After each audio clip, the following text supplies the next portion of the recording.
All right, thank you so much. Welcome, beady friends. This meeting is now being recorded. Welcome. My name is Meredith Roddy, and I am from Beadalon and Artistic Wire. And today's class on behalf of Beadalon for Michaels is going to be making this super fun and actually pretty darn easy netted beaded ornament cover. Okay, so don't be intimidated because it's seed beads. Don't be intimidated because it's bead weaving. You're here and you're excited, I hope. And it is a project that you should be able to, if you have a little bit of basic seed bead knowledge, be able to make along with me. We're actually going to make this project from beginning to end. So hopefully I did not bite off more than I can chew. We're thinking that we can do this in the allotted time, but I have faith. I think we're in good shape. So I don't know about you all, but here in Eastern Pennsylvania or Southeastern Pennsylvania, we had some flurries this morning. No snow has stuck on the ground yet, but we've had some flurries, which really has put me in the holiday spirit. It's kind of like the universe knew that we were doing tree ornaments today and wanted to really, really drive home the fact that it is December and the holidays are upon us. So without further ado, let's flip the camera, Bianca, and come down, and I am going to show all of the materials for the project that we are making today. So first things first, let's talk about our stringing materials. So today what I'm using for stringing materials is actually Nymo thread. And at Michaels, there are actually 4 different put-ups of the Nymo thread, and I have 3 of them right here. This is the black and white mix, and then this is one of the color mixes. And this one I want to point out and pay attention to. Of course, I'm missing one of them, but these are all 4 of the different sizes in one pack. So O is going to be your smallest size, then B, then D, then F is the thickest. With this project, you always, whenever you are doing any beading, for the most part, want to fill your bead holes up as much as possible. But here, since we are going through our bead holes several times with several passes, the D Nymo is going to be a really good place to start when you are doing your beading. It's just thick enough that it's going to give you the structure and the oomph that you need to be able to do this. However, it is not so thick that you won't be able to get your beads back through several times. So this is what we're going to use today. And I'm going to demonstrate with the black, just so it's a little bit easier for everybody to see. Now, you could use a different stringing material if you had wildfire, which we've used before in classes. If you had dandelion, you want to do something that is pretty supple and pretty thread-like so that your drapees and your fringes will be really nice and fringy. This one I made with the Nymo. This was my my test run, and I really liked how drapey the Nymo ended up being. So that is the stringing material that we are going to be using today. Now, we'll talk about this when we do it, but another thing that you're going to need is something called Thread Heaven. Now, this is no longer a Beadalon product, but it is available in Michaels. And as you can see right there, it is a thread conditioner and protectant. And what that will do is allow for the Nymo to wear better and to be more durable over time. It will also help when you are working with it to keep it from fraying and catching. 2 things that we're going to talk about a little bit more in the future. And that's it for materials for this project. Of course, we're going to need a scissors to cut the Nymo to size, and then we'll need an ornament. This is the diameter is 7 inches. I find that is the easiest way to describe this. It's about a 2.25 inch Ornament. This I purchased, or I didn't purchase it, but it is from Michael's from last season, but it's a standard ornament size. Now, if you have a larger ornament or perhaps a smaller ornament, this is a pattern that can definitely be adapted to all different kinds, sizes, shapes, colors of ornaments. Then we're going to need four different kinds of beads. So first off, I am using these size 6 Czech seed beads. Of course, all of these materials are found in Michael's. These are from our friends at John Bead. And the size 6 is I shouldn't say the, but it is one of the largest of the seed beads. And I'm using that for my project today for a couple of different reasons, not the least of which is it's going to work up a lot faster than if I used smaller seed beads, like a size 11, for example. So 6s are what we're going to be using today. And then again, in the interest of both time, availability, and prettiness factor, we're using these bugle beads. I don't do a whole super lot of seed bead work using the bugle beads, and we'll talk a little bit more about bugle beads and what they are as we get into this project. But I thought that for this project, they just look fantastic. And with the color palette that I chose today, which is a little bit different than this red and gold, I'm doing a blue and a silver color palette today. I think that it's going to really pop and really shine and really look nice. But if you have different colors, feel free to experiment with all different color combinations. I made one ornament like this that was all pink. I've made all different combinations of colors. The last two things that we're going to need for our project are right here for the ends. And again, you can do this with any beads. You can do them with all the same beads. But I have these, I think they are 10 millimeter rondelles, and then these really cool Pavé beads. And everything is in the materials list for this project that was emailed out. And Yvette from Beadalon and Artistic Wire is the face behind the Beadalon in the chat. And she is posting links to all of the different materials that we are using today. Additionally, if you have any questions, that is what she is here to answer for you. So if there's something that I wasn't clear on, if I went over a step a little too quickly, give a little shout in the comments. I try to stay up and stay up with everything, but once I get into the project, sometimes I get a little distracted, and so I don't have an opportunity to see the comments as they are scrolling by. Now, the one thing that we did not talk about, or that I did not mention, is the needle. So really, any needle that you have that is a stiff needle is going to work well for this project. I mentioned in the materials list using either a collapsible eye needle, which is great for if you have a little bit of trouble threading your needles. You can also use a hard beading needle, which is what I use for almost all of my bead stitching. But today what I'm going to be using, it's a hard needle, but you can see it's a much longer than a regular sized needle. Let's see, do I have a regular sized needle here for comparison's sake?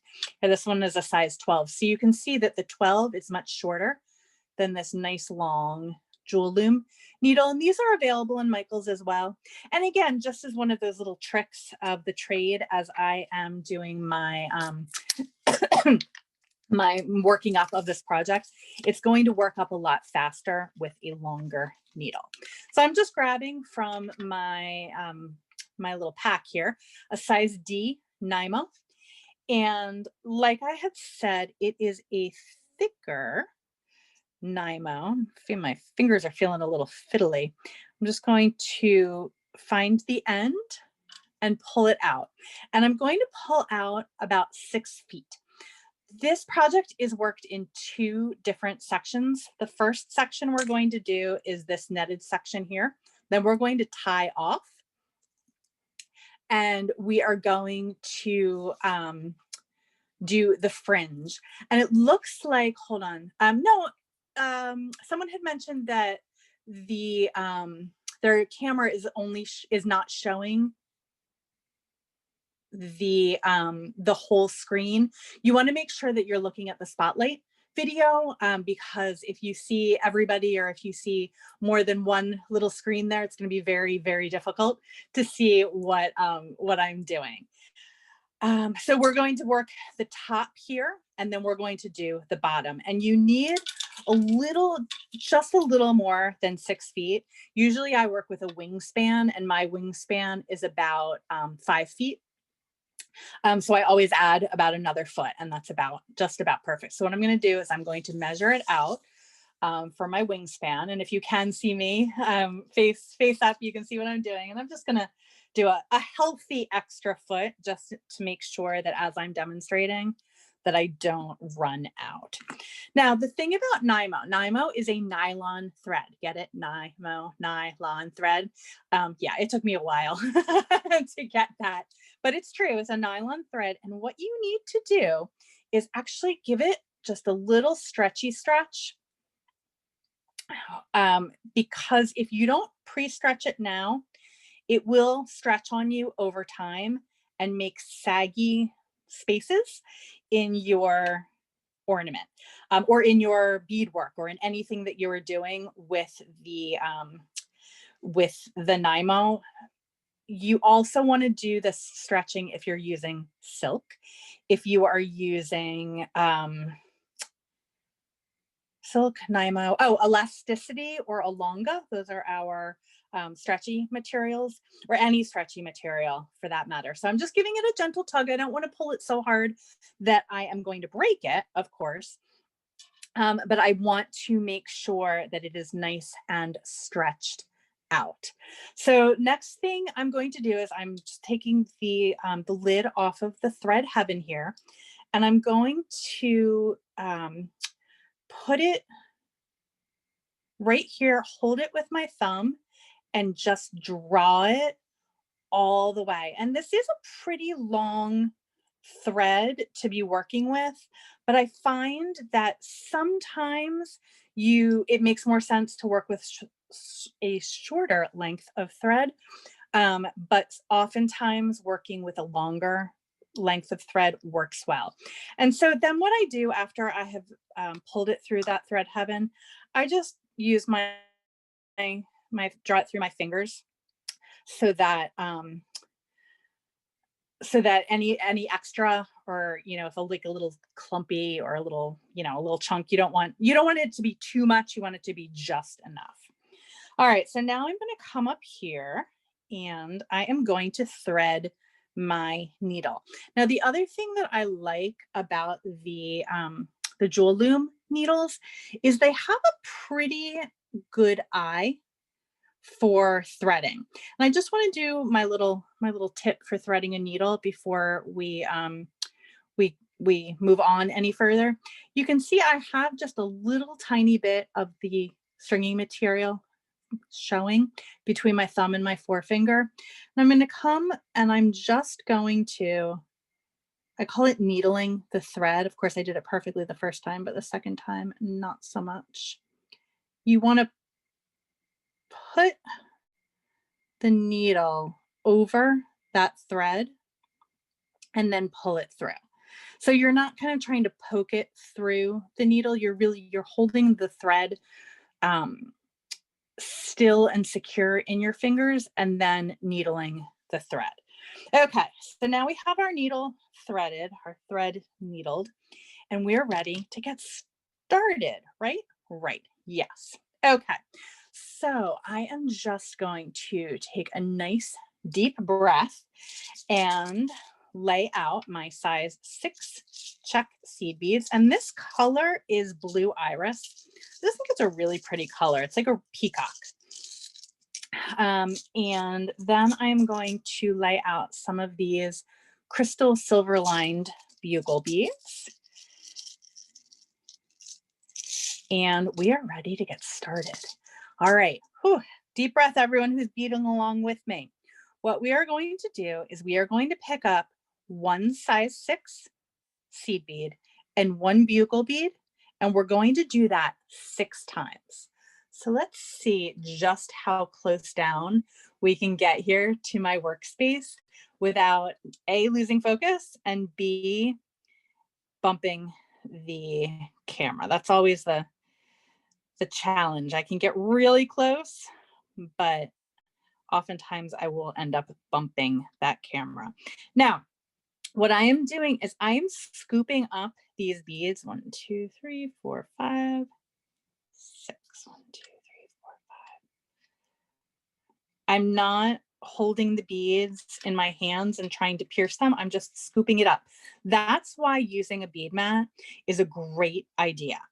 Because you can just have the beads down here, just scoop them up like that, not worry about poking your fingers, not worry about having trouble threading anything on. And this is my kind of jerry-rigged bead surface. I have a bead mat here, and I have, I think I trimmed it down, but this one might be perfect for size. And this is just a cookie sheet that I picked up at a store. And then I have these, they're circle magnets holding it in place. I didn't have any more of these circle magnets, so I use magnet clasps in some of them, but it's a really easy way that I can keep active projects going and just move them out of place and then back into place when I need them. So now what I'm going to do is I'm going to go through all of these beads again. So I have, I don't know, 6-inch or so tail here. I'm not real good with exact measurements in my beading. And I'm just going to go back through all of these. And whenever you demonstrate stuff, it's always a little harder than if you're doing it yourself, because you want to make sure everybody can see and your hands are not in the way. So let me just go ahead and carefully string all of these through.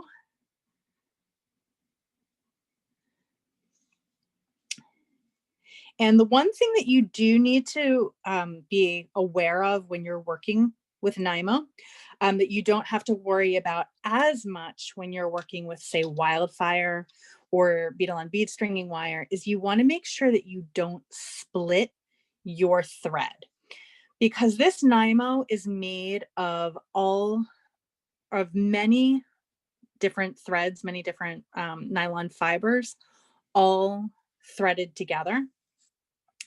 And if you're not careful, you can definitely pierce it with your needle. You also want to make sure, well, we'll talk about that as we go along. Okay, so now what I'm going to do is I'm just doing an overhand knot? No, a surgeon's knot, a square knot. Right, to get your knots right, a square knot. So I'm going to come left over right here and through the middle. And I know that some people are purists about not knotting their work. I am not such a purist, especially when I am working with thin thread like this size D Nymo and large hold seed beads. You can see, can you see? You can see how large those holes are. So it's not like using 11s or 15s where if you go back through a whole bunch of times, your beadwork is going to hold itself in place. So just a little knot, nobody's ever going to see, nobody's ever going to know that it's there. And then you can just go ahead, and I'm just going to leave a little bit of a tail so that we know that that is there. And then I'm going to go back through one of the bugle beads, and I'm going to exit from a seed bead. Okay, so we've just done the first round. Now, technically what we are doing is a circular netted stitch. And when you're talking about doing a circular netted stitch, you are thinking in terms of rounds. So this is the first round done, right? Not so bad. And I always like to get in the habit, and for the first one, it doesn't matter as much, but I always like to double check as I'm doing the first couple rounds that my ornament is that it's all fitting together. So if I wasn't paying attention and I had only done 5 and I came here to fit it and make sure it worked, well, clearly it wouldn't have gone on. Or if I wasn't paying attention and I did 7, it would be way too big. So I just like to get in the habit of putting it on and taking it off. It also helps to create the kind of the memory of the beadwork. All right, so now we're ready for round 2. And you can see also when you look at the instructions, they're written in terms of rounds rather in terms of steps. So now what we're going to do for round 2 is 1 seed bead, 1 bugle bead, 1 seed bead, and 1 bugle bead, and 1 seed bead. So that's our pattern. So 1 like that, two bugles, 3 seeds. And I'm going to skip this bugle bead and I'm going to go through the size 11 seed bead. Now in this pattern, in this ornament that we're making, you never go through the bugle beads. You only go through the size 6 seed beads. So if you're confused about, oh, where do I go through? How am I joining this? Just remember, first thing to remember is you always only go through the size 6 seed bead. And you can see I put 1 extra on there. So I'm just going to take that off and I'm going to skip that bugle bead and go through. And part of the reason why I like the circular netted stitch is I find it very relaxing and very meditative. Once I kind of figured it out and got some good practice under my belt, I really like how repetitive it is, and yet there are certain, each row changes just a little bit, so you still have to pay attention and stay on your toes, but it does have that kind of meditative Zen-like quality that I really like about beading and beadwork. I don't know, I'm actually curious, and I would love to know from those of you who are joining me live, what do you do seed beadwork like this before? Have you done a circular netted stitch? Have you done an ornament? Is this something that you do all the time and you're like, Meredith, you're doing it totally differently than I'm doing it? Or if I'm doing it the same as you were doing it. I'm a pretty much 100% figure it out myself kind of a beater.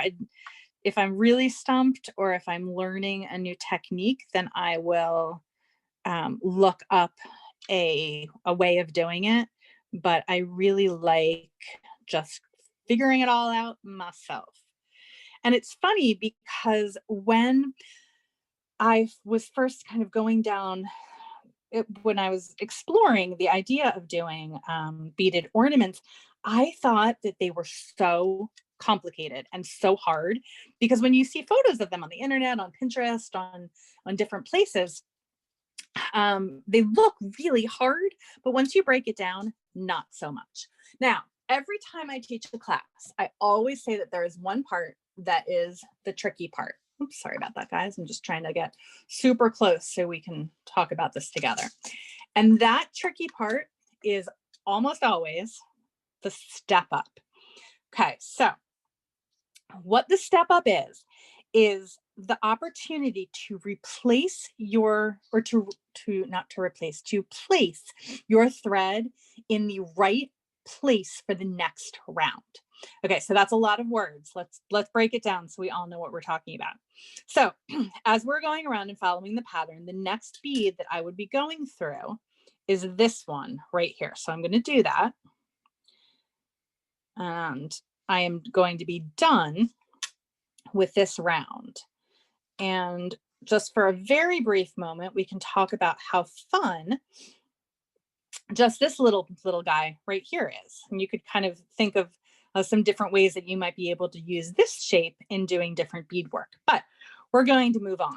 And so we need to do the next round, right? But in order to do the next round, we need to put our thread in the place that it needs to be in order to do the next round. And that place is coming out of this bead right here, this top bead right up here, okay? So what I need to do is I need to go through this bead here. I'm gonna come super, super close for this. This bead here, and this bead here.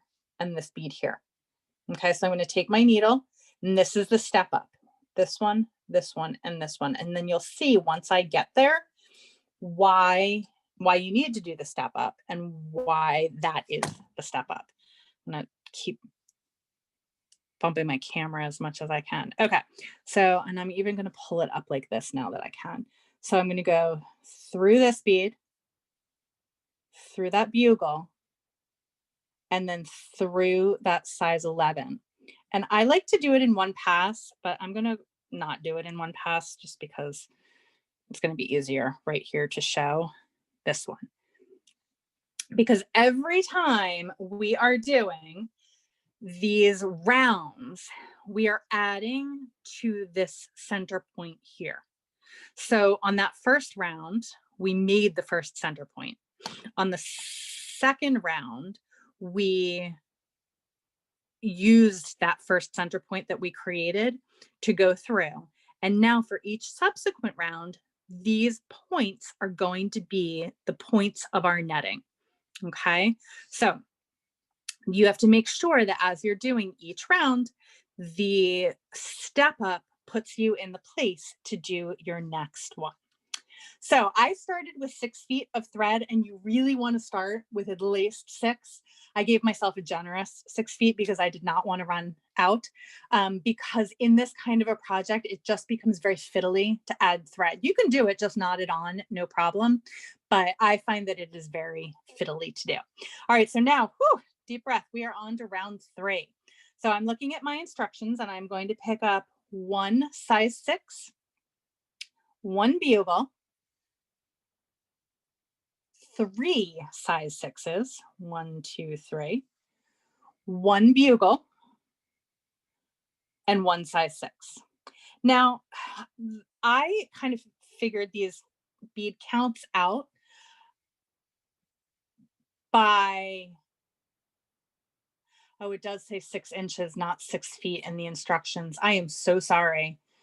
1.8 meters is a lot more than 6 inches though. Well, we'll get that fixed on the, before I post that. That's a really, really good, catch. I did not realize that in the numbers and numbers of times that I looked at those instructions. So just by trial and error, I decided that this was the best count for round 3. So 1 size 11, 1 bugle, 3 size 11s. I'm sorry, I'm saying size 11s. You got me all flustered with the feet. And then that ending on that last one. And so now what I'm going to do is I'm going to skip all of these beads and go through the bead on the next point. And that we're going to continue with that pattern all the way around. So let's see if we can do this round super close again.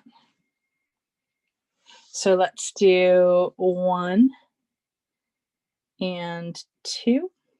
And if you are modifying this pattern, good kudos to you. You always want to make sure that whatever you have in the very middle of this grouping of beads is going to be one of those size 6s. So apologies, I have to move my camera out just a little bit so that I have my hands have enough room to move. And actually, if I can, no, I can't move it. I thought I might be able to zoom it closer on my screen on my phone, but unfortunately not. All right, so now we are going to continue around with our counts for round 3. Okay, I want to make sure I'm still in frame. It's always a challenge when you're doing seed bead work because your usual inclination is to hold it right up close to your face, right? So you can see what you're doing, but I've got to make sure that you all can see what I'm doing. So is anybody beading along with me today? I'm always curious. I know when I do the Michael's classes, I don't generally participate along with the rest of the class. It is a lot easier for me to watch and learn and then go back and watch the replay on YouTube, on the Michael's YouTube channel. And they generally get posted, about 24 to 48 hours after. the fact. And then you can kind of get down and dirty and fast forward and reverse and watch the problem spots over and over again. So I'm just double checking to make sure I've done all of these the right way. So it's also always a challenge when you're trying to do counts and talk at the same time. Okay, so now we are at the end of this round. So sometimes it can get a little funky looking where you need to do that step up, which is why it's very important, I think, especially when you are first learning how to do this, to keep it down on your workspace rather than holding it up, because it's very much more obvious where 1, 2, 3, 4, 5, the sixth arm pointy part, I don't know, place is going to be. So don't make the mistake of wanting to go through this second bead here. Let's see, this second bead here. You want to make sure that this is actually the bead here that is the last one to go through. This one right here. It's still on that other row. But what you're going to do, and what I like to do, and I think we're ready to do it together, is do that step up all in one step. So this is the last bead on that last row, and these are the beads that I need to step up through in order to get the needle in the right place for the next round. And again, and I love how this pattern builds up, and each round is prettier and prettier. And each round I'm like, oh, maybe I want to do something else with that. And this again is where I kind of like to stop and make sure that everything is copacetic with my ornament. And in putting it on, it will very quickly be clear if you have done any extras or any mistakes as you are going along. Okay, so now we are ready for round 4. So round 4, I decided that the best count is 2 size 6s, 1 bugle, 3 6s, 1 bugle, and again 2 6s. Now I did a very similar pattern in my for another class, but I used size 8 seed beads, and so modifying and changing the size of your seed beads will completely is a strong word, but will change your thread counts. So you wouldn't be able to do this exact same pattern if you were using size 6 seed beads. Oftentimes when I am teaching, I will say, oh, modify this way, change it this way, no problem. But you definitely need to keep with the sizes to make sure that everything is working. I was actually working this back up last night, just kind of practicing before class today to get myself in the zone. And I was working with size 8 seed beads rather than the size 6s, and I was doing the pattern for the size 8s or the size 6. Everything it just wasn't working. That's the takeaway message. Is it wasn't working. And then I had to kind of figure out why. And of course I had the moment of panic. Then I completely rewrote the instructions wrong for our class today, but then I figured it out. Except I still didn't realize that I said 6 inches rather than 6 feet of thread. That's a big deal. But just know, I will say it one more time, we're using 6 feet of thread. So 1, 2, 3, and then 1, and then 1, 2. And again, you always want to make sure that you are going through the bead that is the center point of each preceding row. And you can see also why using the longer jewel loom needle rather than a shorter needle will make this project go a lot faster, because you can get all of the beads on the needle in one pass. And if you make a mistake, all you need to do is take the needle off of the Nymo and then pull it out from your mistake place and then start it again, especially with the Nymo. And I really recommend this with all stringing materials, even though it is our inclination to try to keep the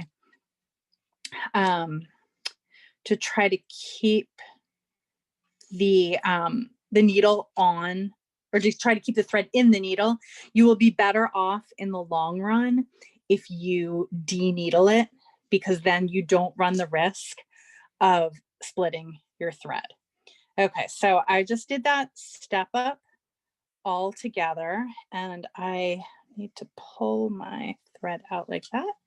And then once it starts getting bigger, it does tend to get a little wonky looking in my book. So again, I just put it back on my ornament to make sure. Oh, I love how it all comes together. It makes me so happy. Okay. So now we're ready for the next row. So let's see, this is going to be round 5. So we're going to do 1 seed bead, 1 bugle bead, 1 seed bead, 1 bugle bead,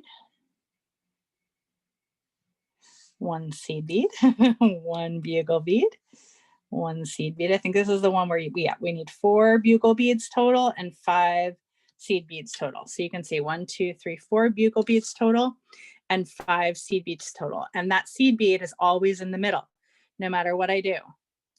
I'm just double checking my counts to make sure. Yep, total of 5 size 6s and 4 bugles. Perfect. Okay. And you also always want to make sure, and this is another reason why I like doing it down flat like this, is why is that? Oh, because you want to make sure that you're always going the same direction.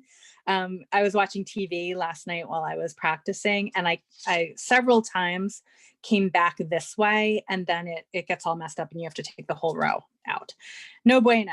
So now I'm going to go through, and the point or the end here is the next bead. So I'm just going to pick that up really close to the camera so everyone can see. Because again, once you realize, or once you start getting bigger, if you don't always see instinctively where that next bead is, put it onto your ornament, because you'll know that this is not the cluster that we're going through, it's this one. That's also why I like to, and I will start actually building it on the ornament at some point, because then I always know that A, it's fitting right, and B, that's the next one that I need to go through. And I need to just fix my thread on my needle really quickly.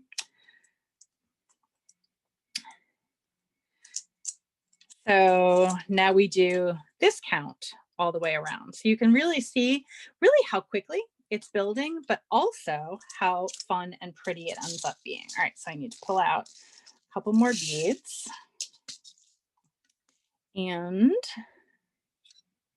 keep on keeping on. So as we are going through, and I'm now kind of in the groove of everything, please feel free to drop any questions that you might have in the comment section, because I am more than happy to, okay, now somehow this got flipped, so not to confuse everybody, I want to make sure that I'm continuing to go the same way. So I'm going to build this on the ornament now, because then you can really see where those points are, I hope. Okay, so we're going to do this one. And you'll see, because the Nymo is so thread-like, it does have a tendency to loosen itself as you are moving to the next loop. Okay, it just be also because it is such a drapey fine thread, it's going to tighten right back up. So I'm just going to keep going around and around to each of these loops in turn. And sometimes when I'm doing it on the loop or on the ornament like this, it actually feels like it's going faster, because I can't kind of see where I'm going, where I've been. I can only see where I'm going. And so all of a sudden I'm all the way back at the beginning again. So you'll figure out what works best for you, whether doing it on the ornament works better, or if it just becomes way too fiddly with too much stuff going on and too many things that you have to hold in place. So again, coming through that point there, and I'm just kind of rotating. Looks like I've got 2 more of this row to go. So pick up 1. And you can see how using these size 6 seed beads and these bugles, because, oops, I don't need 2 bugles there, because they're so big or so long, they take up so much room, that if you were using much smaller beads, of course, this would take a lot longer. We would definitely not be able to get the whole thing done in one class. Okay, and here I am at my last one. So this step up is going to be a little tricky, but I think that it also, doing it this way, really shows where that step up is going to be. It's going to be right in here, because this is the previous row, and this is where we're going, and this is where we need to be. I try to explain the step up a whole bunch of different ways because, and if you've taken my classes before, you know, it's the thing that I struggled with the most when I was doing seed bead work. It was just one of those things that I could not wrap my head around. And I don't want that to be the thing that stops anybody else from doing, from working with seed beads. Because once you get it, it's definitely an aha moment. I'm going to pull this off. But it is certainly one of those things that I struggled with a lot, probably because I jumped into the most complicated project first rather than trying to tackle something easy. But that's my MO. That's how I roll. All right, so let's just double check that I did that correctly. And everything is laying. Oh, it's so nice. I love it. Now this is I believe this is the last row. So let's see. Yep, this is our last round, round 6. So this is where things start kind of cinching together, and you don't really have to worry about your tension, because again, at the end, and especially when we tie that knot, everything is going to come together. So for this one, we are once again doing the count of 1 size 6, 1 bugle, 3 size 6s, 1, 2, 3, 1 bugle, and 1 size 6. Again, everything is even so that that middle bead is going to be our point. So again, through the middle of the previous row, right here,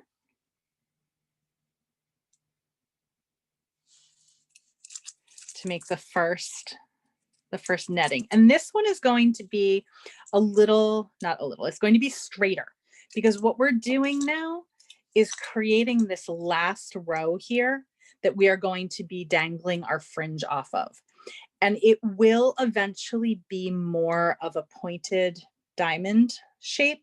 But in the beginning, when we're first doing this, it does tend to look a little straighter than a diamond shape. But rest assured, it will end up really, really nice. And that took me a little while too, messing around with the counts, to realize that I actually did want it a little bit straighter as I was creating that row, so that when we start to add the fringe, it drapes nicely. So again, it's all sometimes just a game of trial and error. So I'm coming through all of the middles, going around. And at one point, I think I had,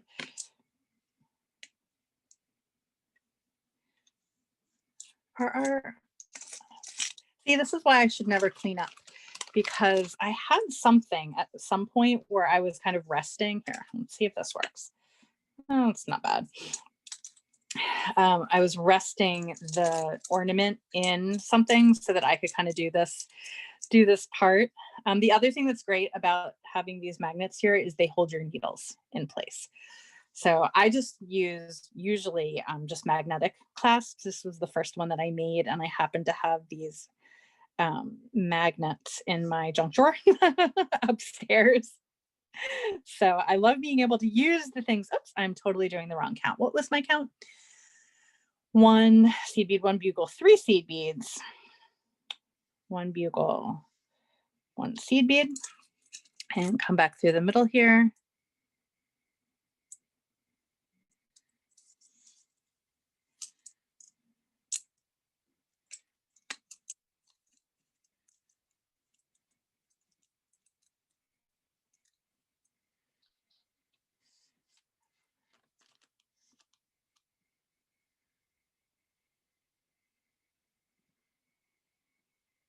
I'm just looking at some of the comments and looking to see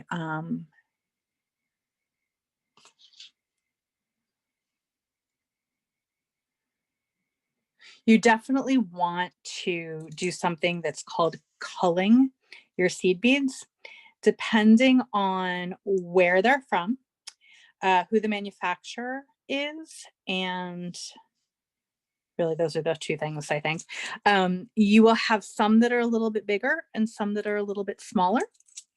The ones that I used over here are the that Bead Landing brand, and you can see it's kind of hard to see, but there is a little bit of variation in the sizes, and I did definitely cull out the bigger and the smaller of the beads. These ones I'm using today are from John Bead, and they're Czech, and they are much more uniform in size than the Bead Landing beads. And for seed bead weaving like this, it does matter, but you can generally get away with culling out the bigs and the smalls and making up the difference. Okay, so now I'm around to the last one, and you'll see why I liked to use that very generous 6 feet of, not 6 inches, 6 feet of beading thread to do this project, because it is going to make, what happened here? Something is wrong. Oh, no, nothing's wrong. Okay, so that's, see how I kind of waited, took a beat and said something's wrong, because this is where I do my step up. I was confused for a second. I thought that might be where I needed to go through, but this is my the last one in my round. So this is where I want to do my step up. Okay, so now I have all of my, just want to double check and make sure I got them all going all the way around. And I've got about 2 feet left, because like I said, I did a very generous 6 feet. If you do 6 feet, you'll end up with just really the perfect amount to tie a little knot to secure this and get ready to start doing the weaving. Now you might be tempted to start weaving with this, which I'm not going to tell you not to, but you will probably be happier in the end if you just go ahead and start a new thread, because you will need to start a new thread anyway. And then you'll know that if you make a mistake or you decide that you don't like the way that the fringe is going, you won't have any problems with the with what you've already done. So I just went through a whole stack of the beads, and I'm just going to very carefully put my needle underneath and in between. I'm just tying an overhand knot in here. I feel like when you try to explain that, it starts sounding a lot more complicated than it actually is. And I'm going to go through again. Am I going to go through again? Yeah, I'm going to go through again and do that same thing. Try to stay in frame, see what I'm doing. And tie that. I'm going to tie that up here this time. It really doesn't matter. where you tie it off. Just make sure that you tie it probably two or three times would be good. And somehow I got my thread looped around itself, but I am not going to worry about that. I'm going to snip it off and get ready for my fringe. Are my scissors right in front of my face? No, they're right over here. Okay, so I'm just going to snip that off, and I'll go back and deal with that later. It's just a little loop that I'm going to pull and hide underneath. Now, you might be tempted to reuse this. It is so unnecessary to reuse little scraps of thread like that. Just take a new one, take another generous, let's see, does this one say 6 inches also, or 5 inches? Yep. So apparently I have my inches and my feet marks mixed up. So double hashtags are inches and a single one is feet. So apologies for me having a little bit of a brain not so smart moment when I wrote the instructions, because I clearly wrote I'm going to write everything out from now on. I'm just going to write feet and inches in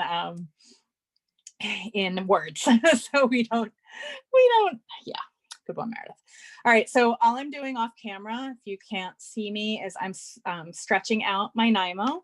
And just like I did in the beginning, I'm going to do that same thing with that thread magic, just to give it a little bit of a condition, pulling it through, and then wiping off the excess. And now I'm going to re-needle my thread, and you'll see here why this longer needle is a great one to use. And when I was writing the instructions, I did it with a smaller needle. And then I realized that wouldn't it be much easier to demonstrate with the longer needle? So that's why I kind of changed that one up at the last minute. So now all I need to do here is, and I can start anywhere here, and it looks like I have a double, I made a little error in my going along in doing 2 here, but nobody is ever going to know. So I'm going to start that over here. We'll just pretend that never happened.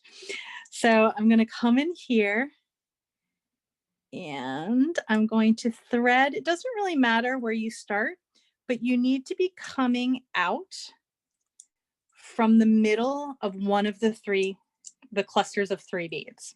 So you can see as you look around your ornament, all of these clusters of 3 beads, each of those clusters of 3 beads is going to be a fringe, and there are 12 of them. And so we are going to have 12 fringes. If you have a bigger ornament or a smaller ornament and you started with a smaller top or a larger top, you will have more or less fringes. But when you do it this way, you end up with 12 fringes. So that's what we're going to do. And we're going to do 3 and 3, or I'm sorry, 6 and 6. So now all I'm doing here is with this tail, I'm just tying an overhand knot to hold that in place in between the beads. Okay, yes, it is COVID brain for sure. That's a pretty good one though for me. Okay, so the pattern for the fringe is now going to be 1 seed bead and 1 bugle bead 7 times. So let's go ahead and do that.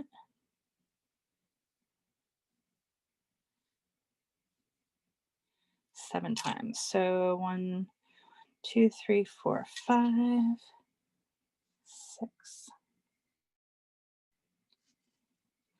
And I need some more bugle beads.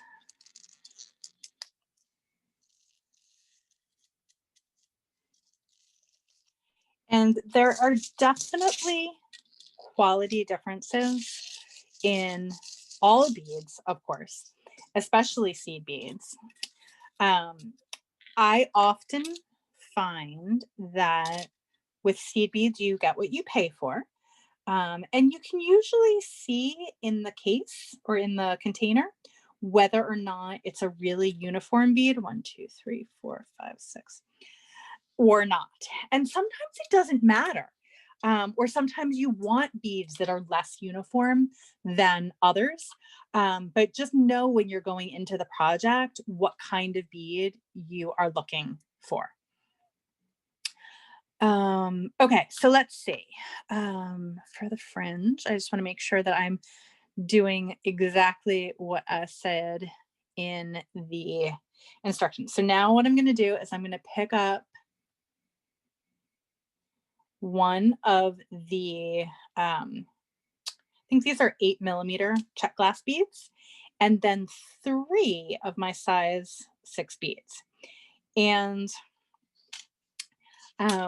what we're going to be doing is making a little picot of 3 beads here on the bottom. So let me pull that up so we can see. So we're going to skip these 3 beads, come back through all of these beads in this fringe. Okay.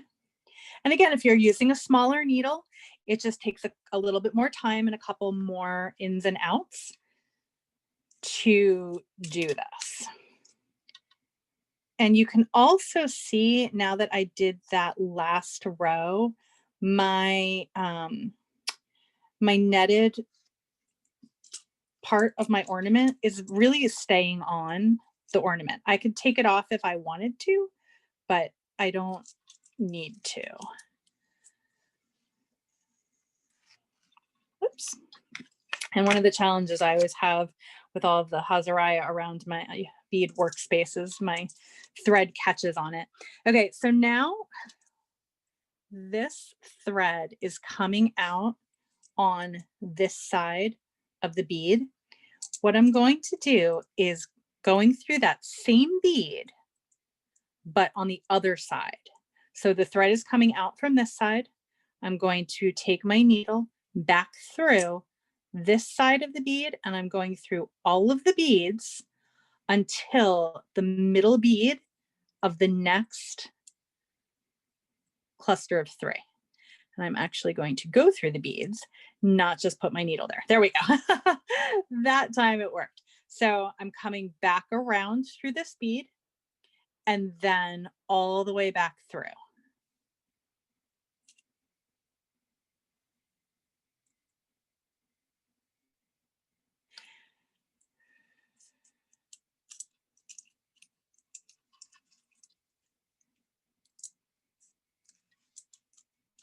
And you can see I just need to kind of squish it around and pull from the top and the bottom to get all of the excess thread all in place. And now I have my first angle. So now we can do the second one. So now I'm coming out of the middle third of the beads this way. And I'm going to do that same thing, pick up 7.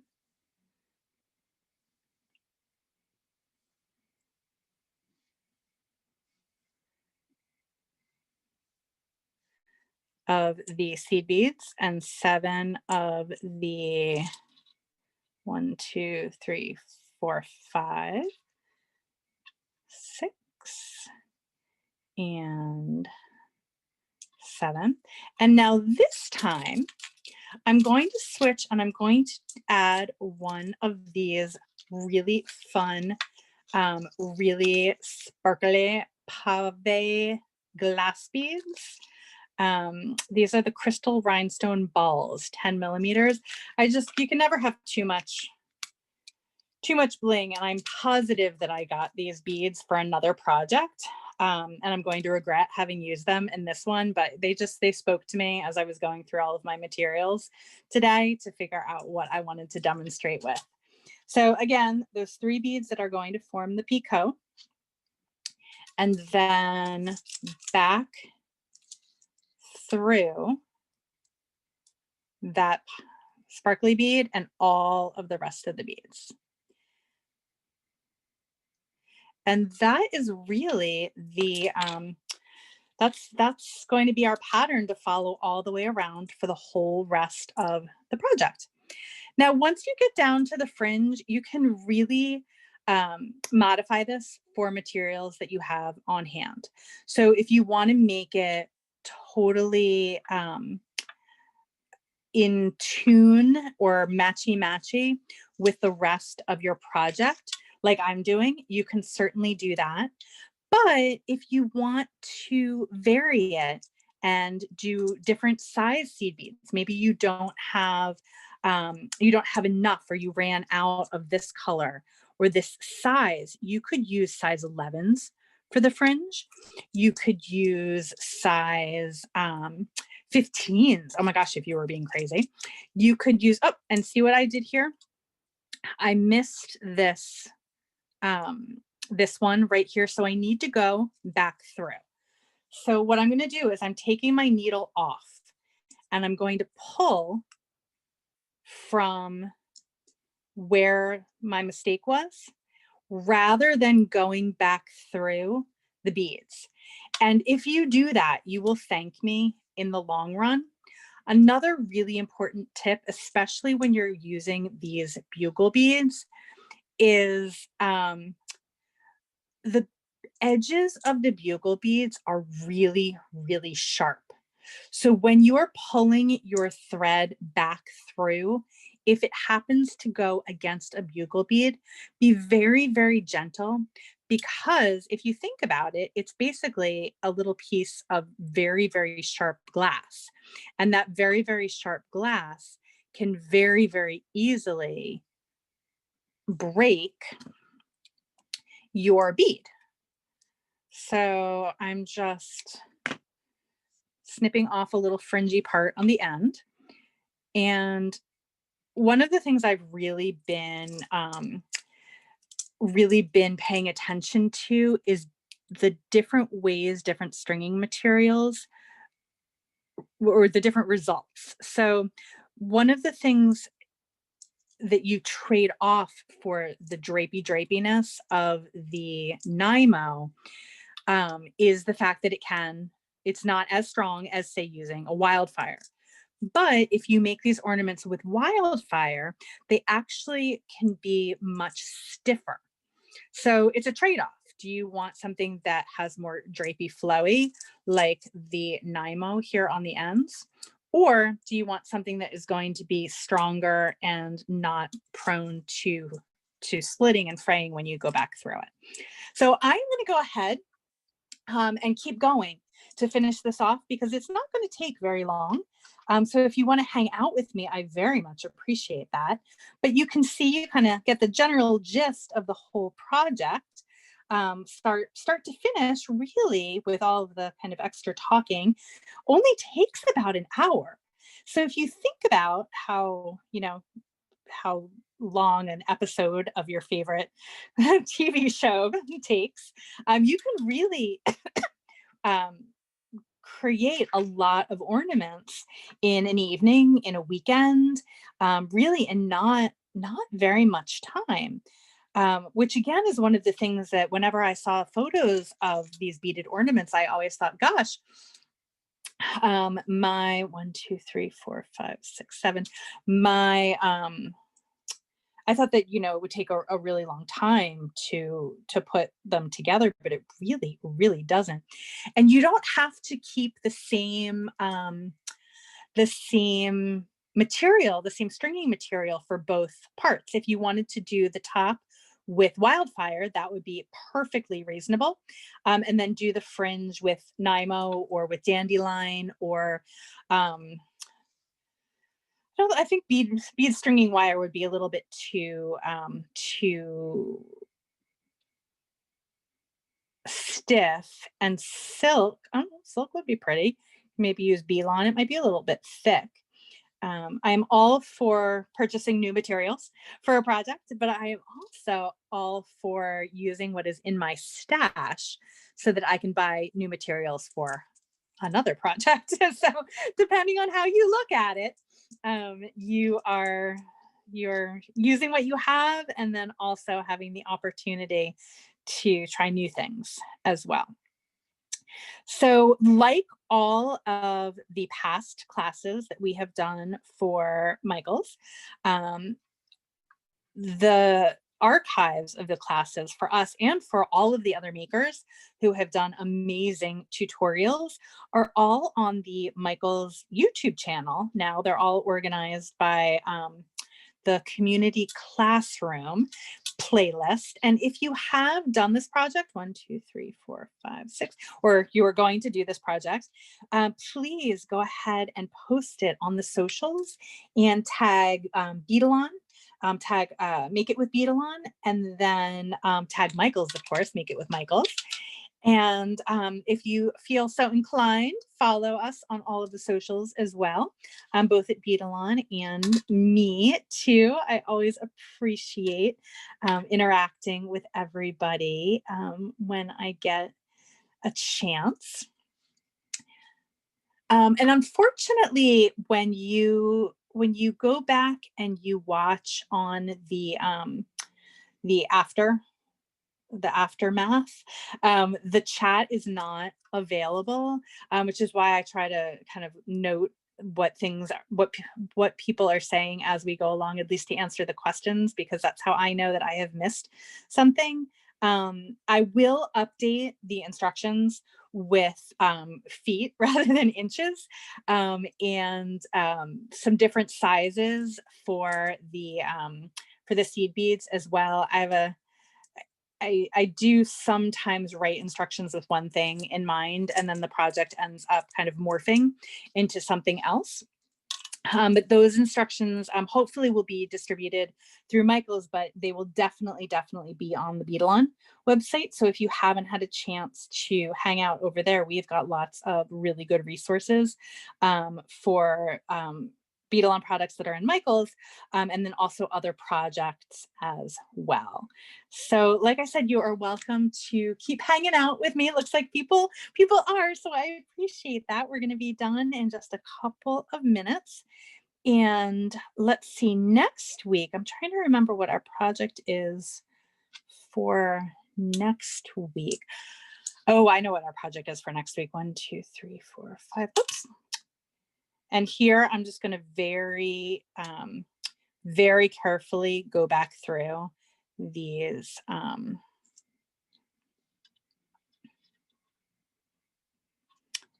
the beads. 1, 2, 3, 4, 5, 6, and then 7. Next week we are doing, and it's posted on the Michael's community classroom site. We're doing last minute gifts, and we're using stretch material.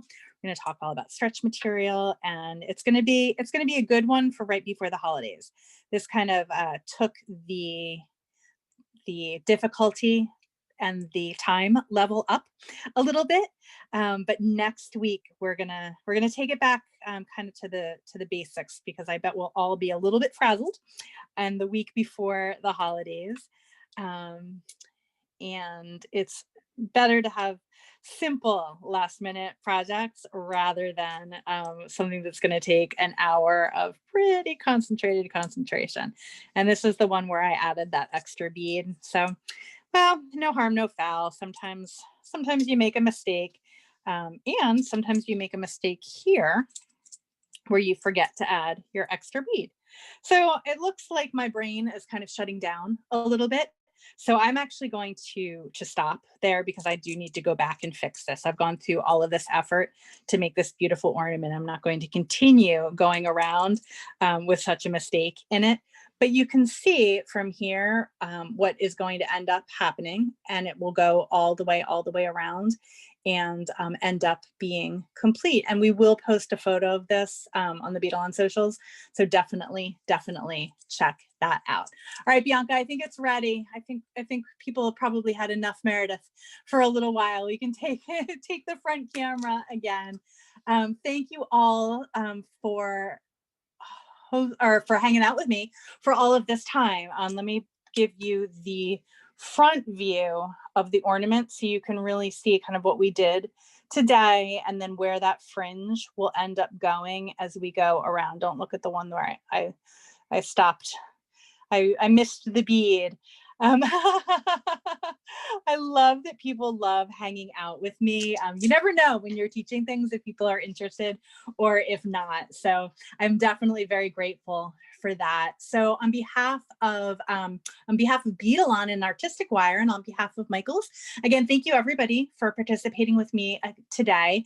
This recorded class will be available on YouTube on the Michaels Community Classroom within